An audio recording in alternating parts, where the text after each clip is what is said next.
Today we're going to learn the scale A major. Now you're probably wondering, how many accidentals are there? There are 3. So we have F sharp, C sharp, and G sharp. Now I'm going to show you how to play that in the first octave. Now make sure that you have the note B with the middle finger, that you also play the F sharp and the G sharp, right? And also too, you have a C sharp here. So I'm going to play the scale slowly for you.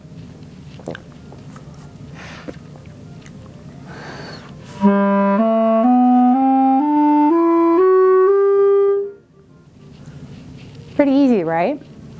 So now when you start feeling brave, you can start with the second octave. Now, when you play the second octave, you have a couple of choices. You can play the B with the right hand, or you can play it with the left hand. Now, I'm going to play it with the right hand because it's comfortable for me, but that doesn't mean it has to be comfortable for you. You can also do this if you wish, but I'm going to do it the other way. Now, that said, play the F sharp with the middle finger that you see right here, and don't forget the G sharp.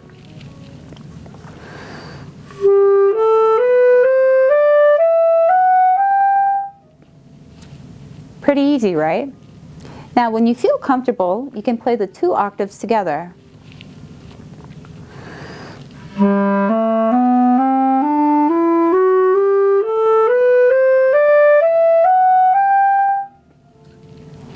Now, if you feel very adventurous, you can do the 3rd octave.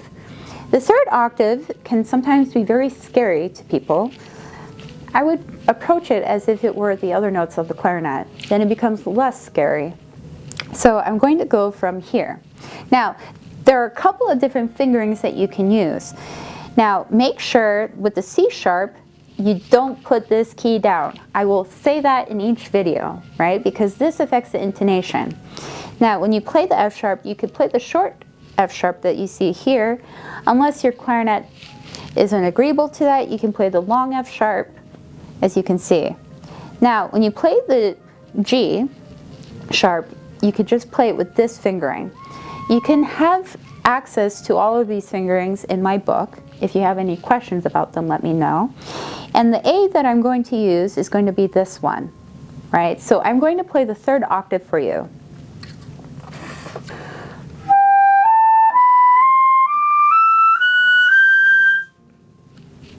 So now, if you feel very brave, you could play it in 3 octaves.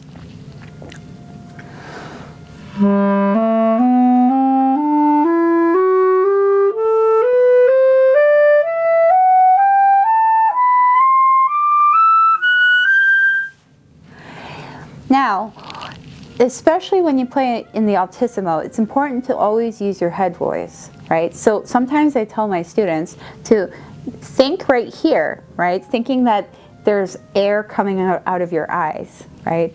I know it's a very difficult image to see, and you can't unsee that, but at least this will give you an idea in your practice of how to approach the altissimo, which we'll cover more in later sessions.